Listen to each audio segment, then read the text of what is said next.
The setting sun cast long shadows across the barren Montana territory as Faith Edwards clutched her father's letter in trembling hands, the stage driver's words still echoing in her ears. "End of the line for you, miss. Your uncle's homestead is down this road. Can't cross that river with the wagon in the season." The year was 1879, and at 18 years old, Faith found herself alone on a desolate trail with nothing but a carpetbag, her father's pocket watch, and a future as uncertain as the darkening sky above.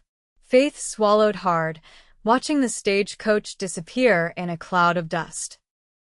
Her parents' sudden passing from influenza had left her with no choice but to travel west to her uncle's homestead. What the driver failed to mention was how she was supposed to cross the swollen river that separated her from her new life. As Faith trudged down the dirt path, her city boots already developing painful blisters, she noticed a lone figure in the distance. A man sat astride a chestnut horse at the riverbank, his broad shoulders silhouetted against the fiery sunset. He wore a worn leather hat pulled low, obscuring his face, but something about his patient posture suggested he'd been waiting for some time. "Miss Edwards?" the man called out, his voice deep and steady over the rushing water. "Your uncle sent word you'd be arriving today." "I'm Thomas Jenkins." "Most folks call me Tucker."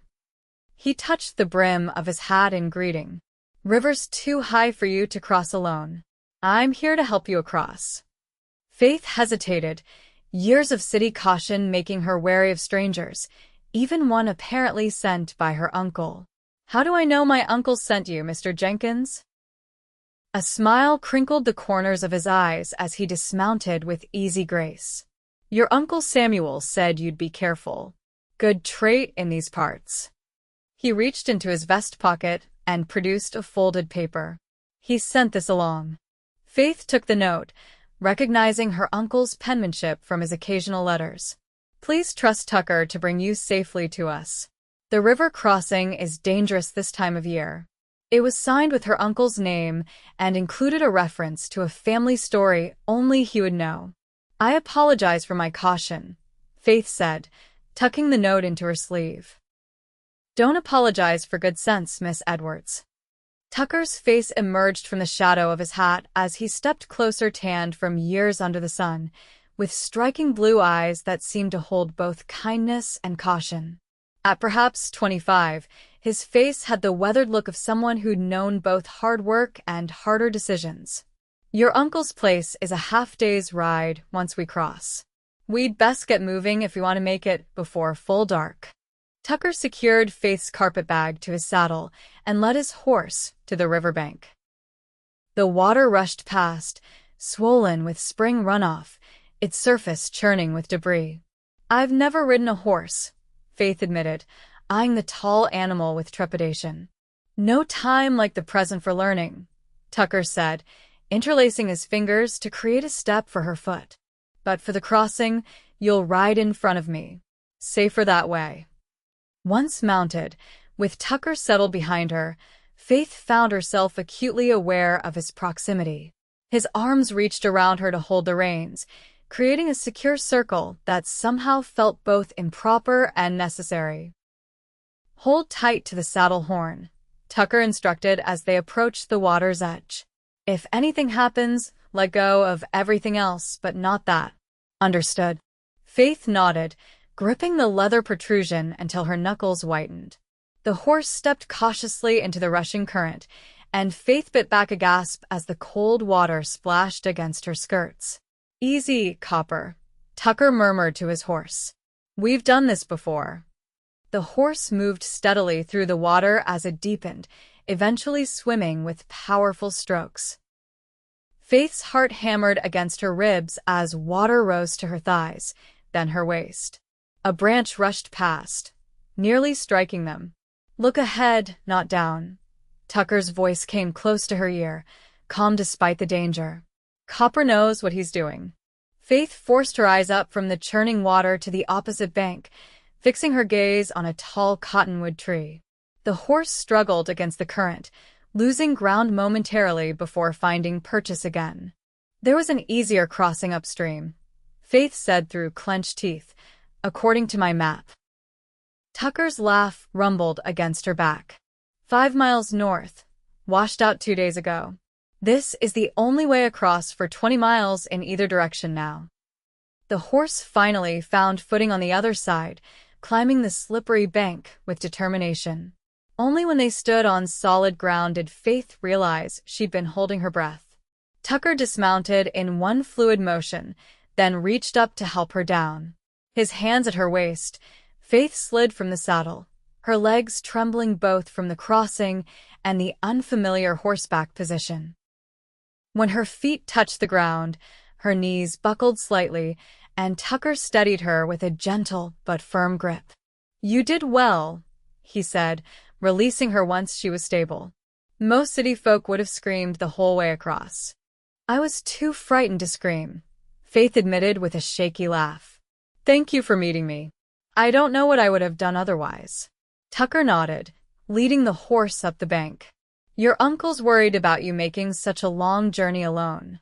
Said your father's letter came as quite a shock." Faith felt tears threatening at the mention of her father. "It was sudden. The influenza took both my parents within days of each other." "I'm sorry for your loss," Tucker said, his voice softening. "Samuel's a good man. He'll look after you." As they prepared to continue their journey, Faith noticed Tucker scanning the horizon with narrowed eyes. "Is something wrong?" she asked. "Probably nothing," he replied, though his posture remained alert. "Let's move on. We've got a ways to go before nightfall." Tucker helped Faith mount the horse properly this time, showing her how to sit and hold the reins. He walked alongside, leading them along a narrow trail through scrubby pines and sage. "Have you worked for my uncle long?" Faith asked after they'd traveled in silence for some time.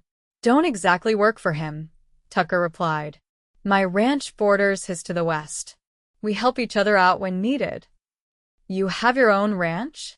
Faith couldn't keep the surprise from her voice. He seemed young to be a landowner. A shadow passed over Tucker's face. "It was my father's. Been trying to make something of it these past 3 years since he passed." "Alone?" "Just me and a few hands during busy seasons." Tucker glanced up at her. "What about you, Miss Edwards? What was your life like back east?" Faith thought about the modest but comfortable home in Pennsylvania where she'd grown up, her father's position as a schoolteacher, her mother's garden. "Simple, I suppose. My father taught mathematics. I helped at the school sometimes. We weren't wealthy, but we had enough. And now—" Faith's fingers tightened on the reins. "Now I have nothing but what's in that bag and the hope that Uncle Samuel will take me in." "He will," Tucker said with certainty. "Samuel talks about his brother's family often. He's eager to meet you." As the afternoon waned, they made their way through increasingly rugged terrain. Faith marveled at the vast openness of the land, so different from the crowded streets of her hometown. The endless skies stretched above, painted in brilliant oranges and reds as the sun descended. Tucker stopped suddenly, holding up a hand for silence. Faith followed his gaze to a distant ridge where several mounted figures were silhouetted against the sunset. "Who are they?" Faith whispered. "Trouble, maybe." Tucker took the horse's reins and led them into a copse of trees. "Could be nothing, but better safe than sorry. Some folk have been hitting travelers lately. Desperate times for many after the harsh winter." Faith felt cold fear settling in her stomach. "Bandits." Among other things. Tucker's expression was grim as he helped her dismount. "We'll wait here a spell, see if they move on." They settled in the shelter of the trees, Tucker keeping one hand near the revolver at his hip. Faith pulled her shawl tighter around her shoulders as the temperature dropped with the sun. "Are you afraid?" Tucker asked quietly after some time had passed. Faith considered the question. "Yes," she admitted. "But I've been afraid since I opened the telegram about my parents. This is just a different kind of fear." Tucker studied her face in the dimming light. "You're braver than you give yourself credit for, Miss Edwards. Coming all this way alone takes courage." I didn't have much choice, Faith said, but his words warmed something inside her. When it was clear the riders had moved on in a different direction, Tucker deemed it safe to continue. With night falling, he helped Faith back onto the horse and mounted behind her. "It'll be faster this way," he explained, "and warmer." Faith couldn't argue with either point as the night air grew increasingly cold. The warmth of Tucker at her back was both comforting and discomfiting. She'd never been in such proximity to a man who wasn't family. They rode in silence through the gathering darkness, the only sounds the steady rhythm of the horse's hooves and the occasional call of a night bird. Despite her exhaustion, Faith found herself hyper-aware of Tucker's breathing, the strength of his arms around her as he held the reins. "Tell me about this place," Faith said, partly to distract herself from their closeness. "What should I expect at my uncle's homestead?" Tucker seemed to consider his response carefully. "It's not what you're used to, I expect. The land out here is beautiful but unforgiving. Your uncle has built something good, though. A solid house, not just a cabin. Good water source. Decent grazing land for cattle. He and your Aunt Martha have worked hard. And the nearest town. Clearwater's about 15 miles from your uncle's place. Small but growing. Got a general store, blacksmith, saloon. Even got a proper church last year." Faith tried to imagine this new life ahead of her. "Is there school? I was hoping I might teach." Tucker was quiet for a moment. "No proper school yet. Some families hire tutors if they can afford it. Most children just learn what their parents can teach them between chores. Perhaps that's something I could help establish," Faith mused. Tucker's chuckle vibrated against her back. "Already planning to civilize us frontier folk, Miss Edwards?" Faith felt her cheeks warm. "I didn't mean I'm teasing," Tucker said. "Education would be welcome here. Children shouldn't grow up like I did, learning figures by counting cattle and letters from old newspapers." "Is that how you learned?" Faith asked. "Mostly. My mother taught me what she could before she passed. After that, it was whatever books I could get my hands on. Not many out here." Faith was struck by the matter-of-fact way he spoke of such hardship. "I'm sorry. Don't be. I've had a good life, all things considered." There was something in his voice, not bitterness, but a kind of resigned acceptance that made Faith's heart ache. As the night deepened, Tucker guided them off the main trail to a small clearing. "We won't make it to your uncle's tonight," he explained. "There's a lean-to nearby where I've stayed before. It'll shelter us till morning." The simple structure was little more than a slanted roof with 3 walls, but it offered protection from the wind. Tucker quickly built a small fire while Faith watched, impressed by his efficiency. "You should eat something," Tucker said, offering her jerky and hardtack from his saddlebag. "Not fancy, but it'll keep your strength up." Faith accepted the simple fare gratefully, realizing how hungry she was. They sat by the fire, the dancing flames illuminating Tucker's face as he told her about the territory, about the seasons and the wildlife, about the challenges of ranching in such unforgiving country. "Do you regret staying?" Faith asked. "You could have sold your father's land, gone somewhere easier." Tucker's eyes reflected the firelight as he considered her question. "This land gets in your blood, becomes part of you. I've thought about leaving, especially after bad seasons, but..." He gestured to the night sky, where stars blazed with an intensity Faith had never seen in the city. "Where else would I find this?" Faith followed his gaze upward and caught her breath at the spectacle. "It's beautiful," she whispered. "Worth the hardship most days," Tucker agreed. As the fire burned down to embers, Tucker arranged his bedroll for Faith inside the lean-to. "You take this. I'll keep watch out here." Faith hesitated. "You need rest too." Tucker's smile was barely visible in the dim light. "I've slept under worse conditions, Miss Edwards. I'll be fine."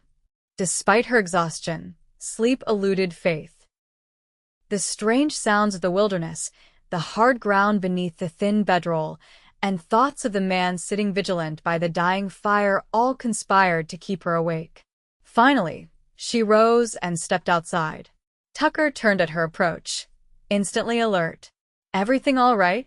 Faith nodded, wrapping her shawl tightly around her shoulders as she sat near the fire. "I can't sleep. Too many thoughts." Tucker added a small branch to the embers, coaxing the flames back to life. "That's natural. You've had more change in a few weeks than most face in years." They sat in companionable silence for a time, watching the flames dance.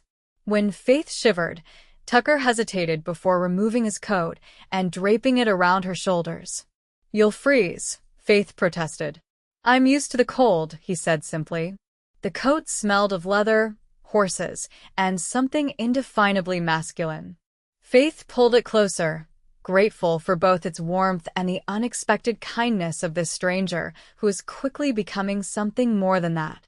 "Tell me about your family," Tucker said suddenly, "if it's not too painful to speak of them."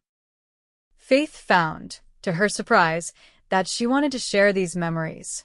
"My father was the kindest man I've ever known. Patient. He could explain complex mathematics to the most reluctant student and make them understand. My mother was more practical. She kept our household running smoothly. Always had a garden that was the envy of our neighbors." Faith smiled at the memories. They loved each other deeply. "Even after 20 years of marriage, my father would bring my mother wildflowers just to see her smile." Tucker listened intently, asking questions that showed genuine interest rather than mere politeness. In turn, he shared stories of his own parents, his father's determination in building the ranch, his mother's courage in facing frontier life after growing up in Boston. "How did she adapt to such a different life?" Faith asked. "Not easily at first," Tucker admitted. "But she grew to love it. Said the vastness of the land gave her room to breathe that she never had back east." As they talked, the night deepened around them, and Faith found herself drawing closer to the fire and to Tucker.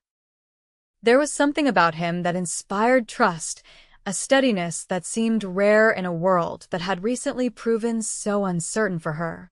When Faith finally returned to the lean-to, sleep came more easily, wrapped in Tucker's coat and the comfort of having found, if not a friend, then at least an ally in this strange new world. Morning arrived with birdsong and the scent of coffee brewing over a fresh fire. Faith emerged from the lean-to to find Tucker already saddled and ready for the day's journey. "There's coffee if you want some," he offered, handing her a tin cup. "We should reach your uncle's place by midday." Faith sipped the strong, bitter brew gratefully. "Thank you. For everything." Tucker nodded, his expression unreadable in the early light. "Best get moving. Your uncle will be worried." They rode through the morning, the landscape gradually changing to rolling hills dotted with stands of pine. Faith found herself studying Tucker's profile as he rode beside her, having insisted she continue practicing riding on her own. There was a quiet strength to him, a self-sufficiency born of necessity rather than choice. "What will you do when you return to your ranch?" she asked. "Spring calving is underway," Tucker replied. "Then there's fencing to repair after the winter, streams to clear. Ranch work never really ends." "It sounds lonely," Faith said before she could stop herself. Tucker gave her a sidelong glance. "It can be. But there's satisfaction in building something that's yours, in watching your herd grow healthy and strong." "I didn't mean to suggest, no offense taken," Tucker assured her. "It is lonely sometimes. That's just the nature of it." As the sun climbed higher, Faith spotted smoke rising in the distance. "Is that it? My uncle's place." Tucker nodded, something like regret flickering across his face, so quickly Faith thought she might have imagined it. "That's it. Samuel's built a good life there." They crested a hill, and Faith got her first clear view of her uncle's homestead, a substantial log house with several outbuildings, corrals, and fields being prepared for planting. It was both more impressive and more rustic than she had imagined. As they approached, A man emerged from the barn, shading his eyes against the sun. He spotted them and called back toward the house. A woman appeared in the doorway, wiping her hands on her apron. "That's Samuel and Martha," Tucker said. "They've been waiting anxiously." Faith felt sudden nervousness grip her. These people were her only family now, yet they were strangers to her. Tucker seemed to sense her apprehension. "They're good people," he said quietly. "They'll welcome you as their own." When they rode into the yard, Samuel Edwards rushed forward to help Faith dismount. He was older than her father had been, with the same kind eyes but a face more weathered by outdoor life. "Faith," he said, his voice thick with emotion as he set her on her feet. "You're the spitting image of your mother." Martha joined them, enfolding Faith in a warm embrace that smelled of baking bread and lavender. "Welcome home, child. We're so sorry about your parents, but so glad you've come to us." Faith felt tears threatening as she returned their embraces. These people might be strangers, but they were offering something she desperately needed: a place to belong. Samuel turned to Tucker, clasping his hand firmly. "Thank you for bringing her safely, Tucker. The river crossing had us worried." "It was higher than I expected," Tucker admitted, "but we managed." "You'll stay for dinner," Martha insisted. "I've made enough for an army." Tucker hesitated, glancing at Faith. "I should get back. Daylight's burning." "Nonsense," Samuel said. "At least rest your horse and have a hot meal before you go." Tucker relented with a nod, and Faith felt a surprising relief that he wouldn't be leaving immediately. In the chaos of her grief and journey, he had become an unexpected constant, the first person to welcome her to this new life. Inside the house was simpler than Faith's childhood home, but comfortable, with handmade furniture and colorful quilts that brightened the rough-hewn walls. Martha showed Faith to a small bedroom that had been prepared for her: a narrow bed with a patchwork quilt, a washstand with a porcelain basin, and a small chest for her belongings. "It's not much," Martha said apologetically, "but we hoped you'd make it your own." Faith touched the quilt, recognizing her mother's pattern in some of the squares. "Did my mother make this?" Martha nodded, her eyes gentle. "She sent squares every Christmas. I've been working on it for years. Finished it when we heard you were coming." The simple kindness of this gesture, this connection to her mother, broke the fragile composure Faith had maintained since leaving Pennsylvania. Tears came suddenly and uncontrollably. Martha held her as she wept, stroking her hair the way her mother once had. "Let it out, child. You've been strong too long." When Faith had composed herself, she washed her face in the basin and changed into a fresh dress from her carpet bag. The gray traveling dress she'd worn for days was stained and wrinkled from the journey. In the main room, she found Tucker and her uncle deep in conversation about cattle prices and grazing rights. Tucker stood when she entered, and Faith caught a flicker of something in his expression: appreciation, perhaps before he schooled his features back to polite neutrality. Dinner was a revelation: fresh bread, venison stew, and preserved vegetables from Martha's root cellar. After days of travel rations, Faith ate with an appetite that made Martha beam with pleasure. The conversation flowed easily, with Samuel and Martha eager to hear about Faith's journey and her life back east. Tucker spoke little but listened attentively, his eyes often finding Faith's across the table. "Tucker tells me you're interested in teaching," Samuel said as they finished the meal. "We've been hoping to establish a proper school here for years." Faith brightened at this. "There are enough children?" "Scattered across several homesteads," Martha confirmed. "About 15 of school age within riding distance. Currently, they get whatever education their parents can provide." "I'd be happy to help," Faith said eagerly. "Teaching was always my passion." "We could convert the old storage building," Samuel mused. "With some work, it could make a decent schoolhouse." Tucker leaned forward. "I could help with that. Got some extra lumber from when I expanded my cabin." Faith glanced at him, surprised by the offer. "That's very generous." Tucker shrugged, seeming almost embarrassed by her gratitude. Education's important. My father always said his biggest regret was not providing better schooling for me. As the afternoon waned, Tucker finally insisted he needed to return to his ranch. Faith accompanied him outside while Samuel fetched Copper from the corral. "Thank you," Faith said when they were alone. "Not just for bringing me here, but for making me feel less afraid of all this." Tucker adjusted his saddle straps, his back to her. "You'll do fine, Miss Edwards. You've got more grit than most who come out here." "Faith," she corrected him. "Please call me Faith." Tucker turned to face her, his expression softening. "Faith, then." He hesitated, seeming to choose his words carefully. "If you need anything at all, my place is just beyond the West Ridge. About 2 hours' ride." Samuel approached with Copper, and Tucker mounted with practiced ease. Looking down at Faith, he touched the brim of his hat. "I'll be by in a week or so to talk about that schoolhouse." As she watched him ride away, Faith felt a curious mix of emotions: gratitude, certainly, but also something else she wasn't ready to name. This man who had carried her across a river was still, in many ways, a mystery to her. "He's a good man," Samuel said, coming to stand beside her.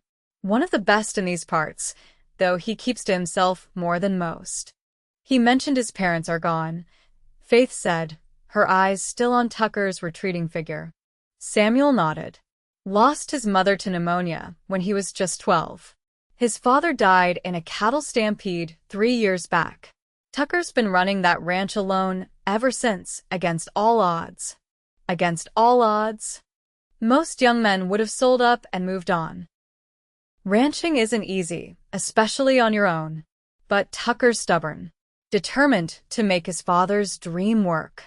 Faith considered this as Tucker disappeared over a distant ridge.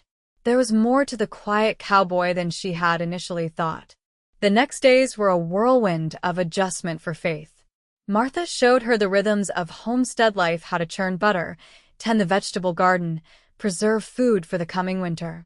Samuel took her on a tour of the property, explaining their cattle operation and introducing her to the 2 hired hands who helped with the herd. Faith threw herself into learning these new skills, finding that physical labor helped quiet the grief that still ambushed her at unexpected moments. At night, she wrote in her journal by candlelight, recording her observations and feelings about this new world. A week passed, then another, with no sign of Tucker. Faith found herself watching the western ridge, though she tried to hide this habit from her aunt and uncle. "He'll come when he can," Martha said gently one evening, catching Faith in her vigil. "Spring is the busiest time for ranchers." Faith felt her cheeks warm at being so transparent. "I was just wondering about the schoolhouse plans." Martha's knowing smile suggested she wasn't fooled, but she kindly changed the subject. Nearly 3 weeks after Faith's arrival, Tucker finally appeared on the horizon, riding Copper and leading a wagon loaded with lumber. Faith spotted him from the garden where she was weeding and had to restrain herself from rushing to greet him. Samuel went out to meet Tucker, the 2 men talking animatedly as they examined the lumber. Faith continued her work, stealing glances at the tall figure who had occupied more of her thoughts than she cared to admit. When Martha called everyone in for the midday meal, Tucker's eyes found Faith immediately. "Miss Edwards," he greeted her, then corrected himself with a faint smile. "Faith. "You're looking well. Territory life agrees with you." It was true. Despite the hard work, Faith felt stronger and healthier than she had in years. Her skin had taken on a golden hue from hours in the sun, and her hands, though callous now, were capable in ways they hadn't been before. "Thank you, Mr. Jenkins," she replied, unable to keep a matching smile from her face. "Or should I call you Tucker, as everyone else does?" "Tucker, please," he said, his eyes lingering on hers a moment longer than necessary. Over the meal, the men discussed plans for the schoolhouse. Tucker had brought not only lumber, but also glass for windows, a rare luxury that must have cost him dearly. "The children deserve proper light for learning," he said when Faith expressed surprise at this extravagance. After the meal, Faith insisted on accompanying the men to the old storage building to help plan the renovation. As they walked, Tucker fell into step beside her. "Your aunt tells me you've taken to ranch life like you were born to it," he remarked. Faith laughed. "I'm still learning every day. Yesterday, I nearly set the kitchen on fire trying to work the stove." Tucker's smile reached his eyes. "We all start somewhere. First time I tried to rope a calf, I ended up dragging myself through a cactus patch." Their easy conversation continued as they reached the building, a solidly constructed but simple structure that had been used for storing grain and tools. Samuel paced off measurements while Faith and Tucker discussed how the space might be arranged for teaching. "We could build benches along this wall," Tucker suggested, "and a larger desk here for you." Faith nodded, already envisioning children filling the space. "And shelves for books, though I'm not sure where we'll get enough for a proper school." Tucker's expression turned thoughtful. "I have some books. Not textbooks, but classics. Shakespeare, Dickens. They were my mother's." "Are you offering to lend them?" Faith asked, touched by the gesture. "To donate," Tucker corrected. "They're not doing anyone any good sitting in my cabin."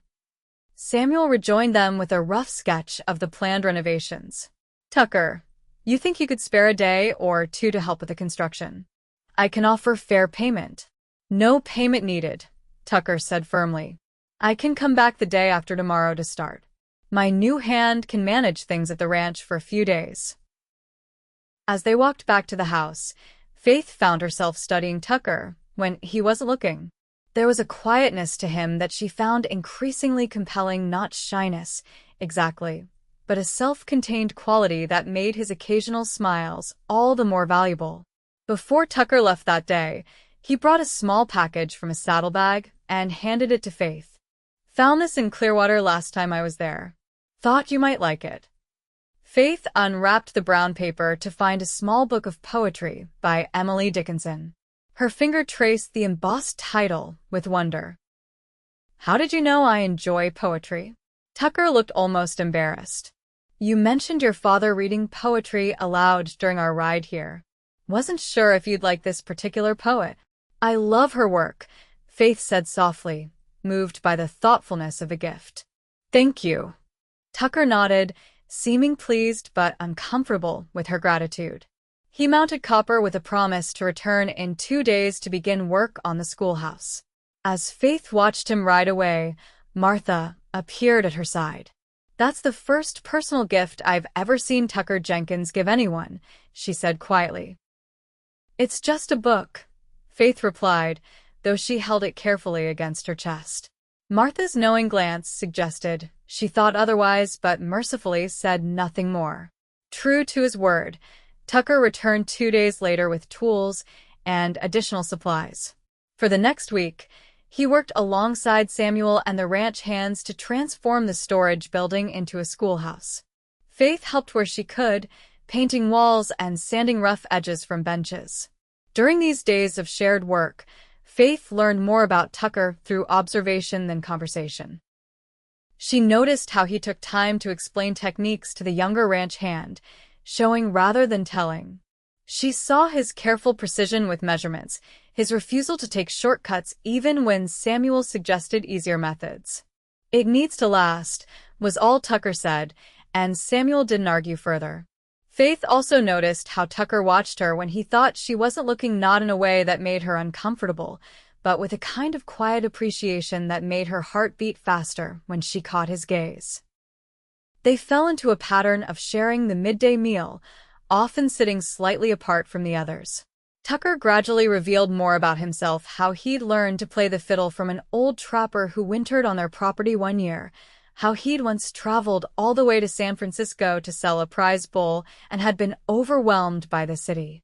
In turn, Faith shared stories of her life in Pennsylvania, the small triumphs and disappointments of teaching, her love of literature, her dreams of someday writing stories of her own. "What would you write about?" Tucker asked as they sat in the shade of an oak tree, taking a brief rest from their labors. Faith considered the question. People, I suppose. How they change when faced with challenges. How they find strength they didn't know they had. Like you have, Tucker observed. Faith looked at him in surprise. I haven't done anything remarkable. Haven't you? Tucker's voice was gentle. You left everything familiar after losing your parents. Traveled across the country alone. Adapted to a life completely different from what you knew. He shook his head slightly. That takes courage, Faith. The way he said her name with a kind of reverence made something shift inside her. This man saw strength in her that she hadn't recognized in herself. As the schoolhouse neared completion, Faith became aware that her time with Tucker would soon end. The thought disturbed her more than it should have after such brief acquaintance.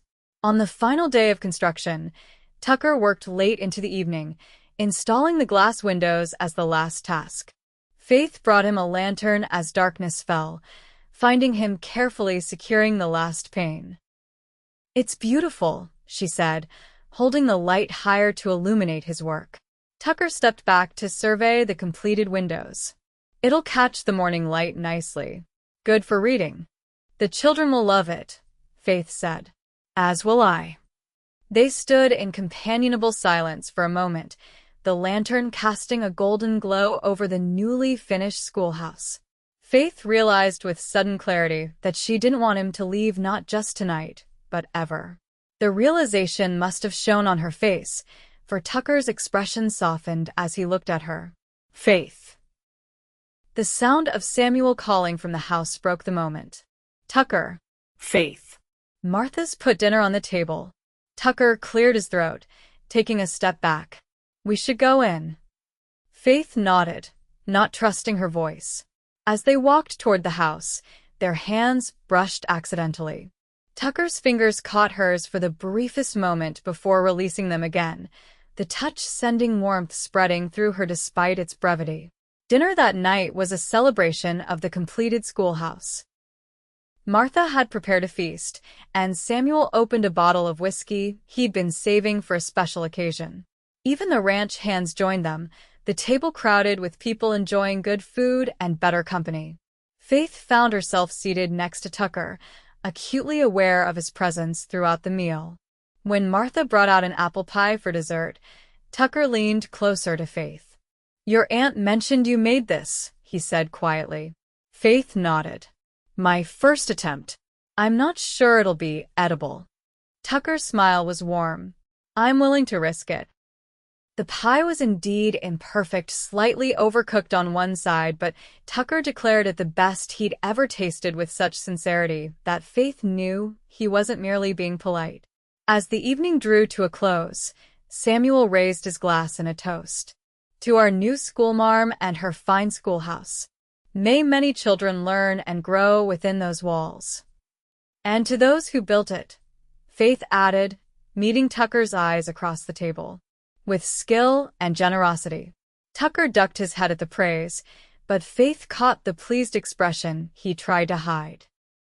Later, as Tucker prepared to leave, Faith walked with him to where Copper waited. The night was clear, stars brilliant in the vast sky above them. Will you come to the school opening? Faith asked. Samuel sent word to the neighboring homesteads. We're hoping for a good turnout in 2 weeks. Tucker adjusted Coppa's saddle straps, his face in shadow. I'll try. Depends on how calving goes. Faith nodded, trying to hide her disappointment. Of course. I understand. Tucker turned to her then, his expression serious in the moonlight. Faith, He paused, seeming to struggle with his words. I've enjoyed these days. Working alongside you. As have I. Faith said softly. Tucker took a deep breath. I'm not good with words. Not like you. But I wanted to say that if you ever need anything not just for the school, but for yourself, my door is always open to you. It wasn't a declaration, not exactly, but Faith understood the significance of the offer from this solitary man. Thank you, Tucker, she said, gathering her courage to add, I hope I'll see you before the school opening. Tucker's smile was barely visible in the dim light. I expect you might. He mounted Copper with fluid grace, touching his hat brim in farewell before riding into the night. Faith watched until horse and rider disappeared into the darkness, her heart full of unnamed emotions. The following 2 weeks were busy ones for Faith. Word had spread about the new school, and parents began arriving with their children to meet the teacher. Faith was heartened by their enthusiasm. Many of the families had been providing minimal education at home and were eager for their children to have proper schooling. She spent hours preparing lessons, organizing the few books available, and creating slates for the students who couldn't afford to purchase them. Samuel built a simple bell tower, installing a ship's bell he'd acquired years earlier. Through it all, Faith found herself watching the western ridge, hoping for a glimpse of Tucker. Though he didn't return to the homestead, Samuel mentioned seeing him in Clearwater, purchasing supplies. Said he'd try to make it to the school opening, Samuel reported. Been having trouble with some cattle rustlers, though. Might keep him busy. Faith tried to focus on her preparations rather than her disappointment. She told herself that her interest in Tucker was merely friendship. He had been kind to her during a difficult transition, but she knew it had grown into something more profound. The day before the school opening, Faith was arranging desks when she heard a horse outside. Her heart leapt, but it was only a neighbor's son delivering a note from his mother about the opening ceremony. As evening fell, Faith sat on the schoolhouse steps, watching the sunset paint the western sky in brilliant colors. The sound of approaching hoofbeats made her look up, and there was Tucker, riding toward her with something large wrapped in canvas tied to his saddle. Faith stood as he dismounted, unable to keep the smile from her face. I was beginning to think rustlers had carried you off. Tucker's answering smile warmed his usually serious features. Nearly did. Lost 3 calves last week. Been tracking them with no luck. I'm sorry, Faith said, knowing how significant such a loss would be for a small operation. Tucker shrugged. Part of ranching life. He untied the canvas-wrapped object from his saddle. Brought something for your school. Faith helped him carry it inside, where Tucker unwrapped the package to reveal a carefully crafted blackboard, framed in polished wood. Tucker, Faith breathed, running her fingers over the smooth surface. It's perfect. How did you manage this? Made the frame myself, he said, watching her reaction with evident pleasure. Had the slate shipped from Bozeman. Took longer than I expected. It must have cost a fortune, Faith said, knowing how precious such materials were in the territory. Worth every penny to see your face right now, Tucker replied, then seemed embarrassed by his own candor. Faith impulsively reached for his hand, squeezing it in gratitude. Thank you. The children will be thrilled. Tucker's hand turned in hers, his calloused fingers entwining with her softer ones. Faith, he said, his voice low. I'm not a man of means. My ranch is small, and I work harder than most to keep it running. But seeing you these past weeks, your courage, your kindness, it's made me think about things I haven't considered in years. Faith's heart hammered in her chest. What things? Tucker's blue eyes were intent on hers. A future that isn't just about survival. A home that's more than just a place to sleep. Before Faith could respond, the schoolhouse door opened and Martha appeared. Faith, I thought I heard. Oh, Tucker, you made it. She looked between them, noting their clasped hands before Faith could pull away. I'm interrupting. No need, Mrs. Edwards, Tucker said, releasing Faith's hand reluctantly. I was just delivering this blackboard for tomorrow. Martha admired the blackboard with appropriate enthusiasm, but Faith could see the knowing look in her aunt's eyes. You'll stay for dinner, of course, Martha insisted. And the opening ceremony tomorrow. Tucker accepted the invitation, and Faith felt both relief and frustration at the interruption. What had he been about to say? That evening, with Samuel and Tucker discussing cattle brands and Martha quietly mending by the fire, Faith found herself studying Tucker's profile. The strong line of his jaw, the way his hair curled slightly at the nape of his neck, the tiny scar above his left eyebrow, these details had become precious to her in ways she couldn't fully articulate. When Tucker caught her watching him, he didn't look away. Something passed between them in that moment, an acknowledgement of feelings neither had fully expressed. The school opening the next day was a greater success than Faith had dared hope. 15 children and their families gathered for the ceremony, filling the small building with excitement and noise. Samuel gave a short speech about the importance of education, and Faith welcomed the students with a reading from Little Women that had the children hanging on every word. Throughout the ceremony, Faith was acutely aware of Tucker standing at the back of the room, his tall figure easy to spot among the gathered families. When she occasionally met his gaze, the pride in his eyes gave her confidence. After the formal proceedings, families lingered, sharing the food Martha and other women had prepared. Faith moved among them, meeting parents and learning children's names, but she was constantly aware of Tucker's presence, like a compass needle drawn to north. When she finally had a moment free, she found him examining the books arranged on the small shelf he had built. "What do you think?" Faith asked, joining him. "Will it do?" Tucker turned to her, his expression serious. "It's more than most of these children ever dreamed of having. You've created something important here, Faith." "We created it," she corrected him. "I couldn't have done this without you." A young boy interrupted them, tugging at Faith's skirt with a question about when classes would begin. As she knelt to answer him, Faith saw Tucker slip outside. By the time she could politely extricate herself, Tucker was saddling Copper, preparing to leave. "You're going?" Faith asked, unable to keep the disappointment from her voice. Tucker nodded. "Need to get back. Been away from the ranch too long as it is." "Will you?" Faith hesitated, then pressed on. "Will you come back?" "To visit." Tucker's hands stilled on the saddle straps.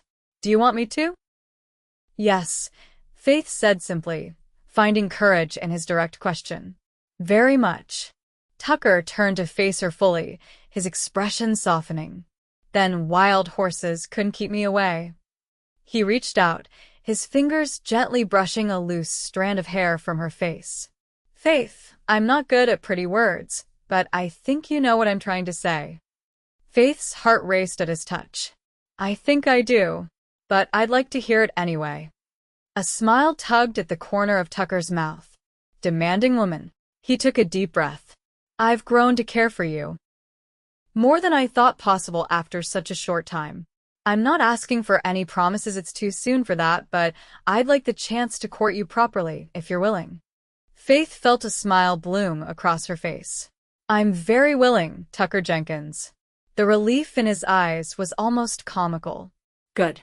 "That's good." He glanced back at the schoolhouse, where people were still milling about. "I should still go.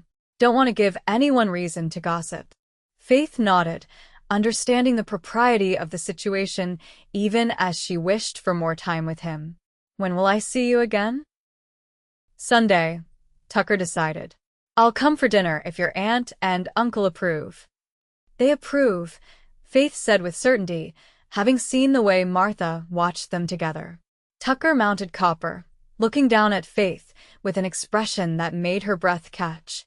"Sunday, then." As he rode away, Faith felt a lightness in her heart that had been absent since her parents' deaths. This vast, wild territory was becoming home, and Tucker Jenkins was a significant reason why. The next weeks fell into a pattern. Tucker came for Sunday dinners, gradually staying longer each time.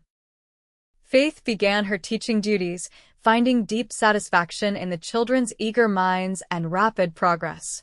Letters arrived from Pennsylvania friends expressing sympathy for her loss and curiosity about her new life.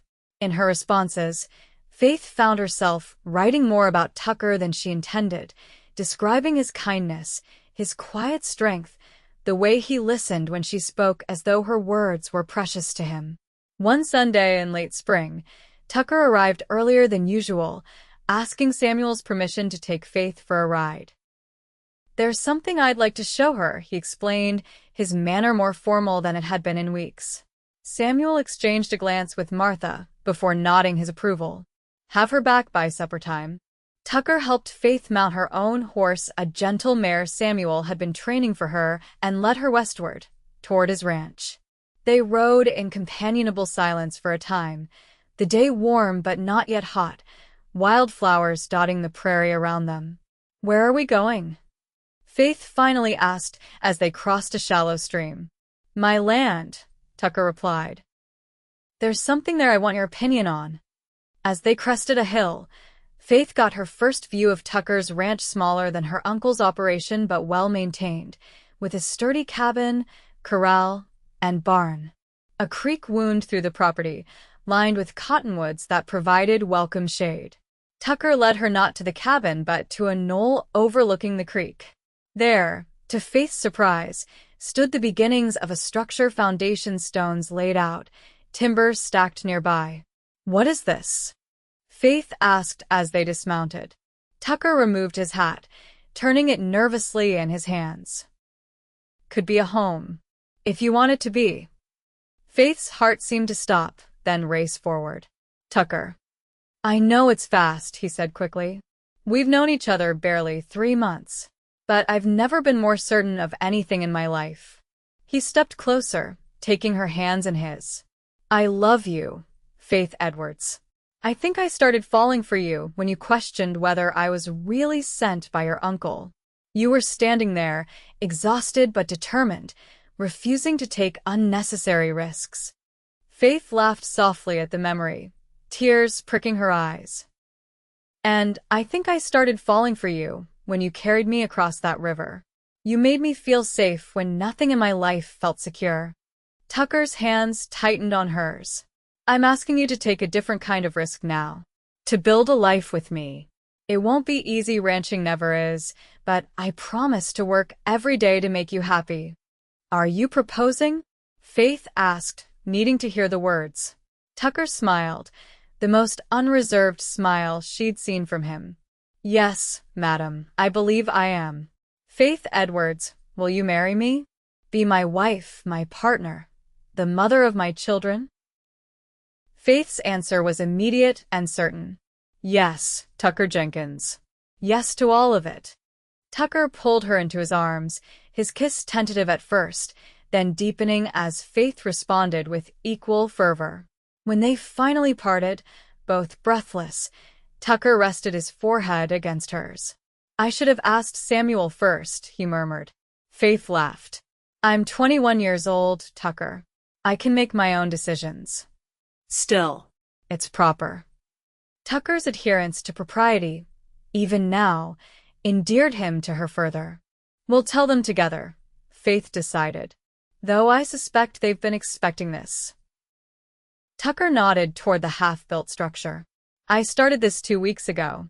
Hope to have more done before bringing you here, but I couldn't wait any longer."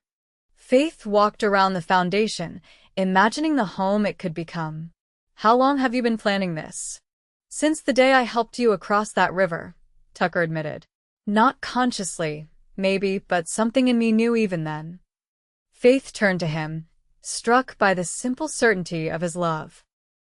This man, who had waited for her at a dangerous river crossing, who had carried her safely to her new life, was now offering her a future even brighter than she could have imagined in her darkest days of grief. "I love you, Tucker Jenkins," she said, the words feeling both momentous and natural. "And I can't wait to build this home with you." Tucker's smile was all the answer she needed. As they stood together on the knoll that would hold their future home, Faith thought of how far she had come from that frightened young woman alone on a Montana trail. The journey had been difficult, but it had led her here to this man, this land, this promise of a life filled with purpose and love. When they returned to her uncle's homestead that evening, hand in hand and glowing with happiness, Samuel and Martha received the news with knowing smiles and genuine joy. There were practical matters to discuss: the timing of the wedding, Faith's teaching responsibilities, how to combine their separate lives, but underlying all was a certainty that felt unshakable. The wedding took place in early autumn, when the harvest was in and the aspens had turned golden on the hillsides. The small church in Clearwater overflowed with well-wishers, Faith's students and their families, neighboring ranchers, even a few friends who had made the journey from Pennsylvania after receiving Faith's joyful letters. As Faith walked down the aisle in a dress Martha had lovingly sewn, she saw only Tucker waiting for her, his eyes reflecting all the love she felt in her own heart. Their vows were simple but profound, promises to stand by each other through the hardships and joys that frontier life would surely bring. When the preacher pronounced them husband and wife, Tucker's kiss held all the tenderness and passion that had grown between them over the months of their courtship. The celebration afterward was boisterous music from local fiddlers, including a reluctant Tucker persuaded to play a tune, dancing that continued well into the night, food that showcased the abundance of their community. As evening fell, Tucker led Faith away from the festivities to the waiting wagon that would take them to their new home. The house on the knoll was finished now, a sturdy four-room structure with windows that caught the morning sun and a wide porch where Faith had already envisioned sitting with Tucker on summer evenings. "Are you happy?" Tucker asked as they approached the darkened house, lantern light glowing from within where Martha had prepared it for their arrival. Faith looked up at her husband, this man who had changed her life in ways she was still discovering. "Happier than I ever thought possible after losing my parents," she said honestly. "You've given me not just love, but a home, a purpose, a future." Tucker helped her down from the wagon, but instead of letting her walk to the house, he swept her into his arms. "Tradition says I should carry you across the threshold," he said, a smile playing at his lips. "Just like I carried you across that river."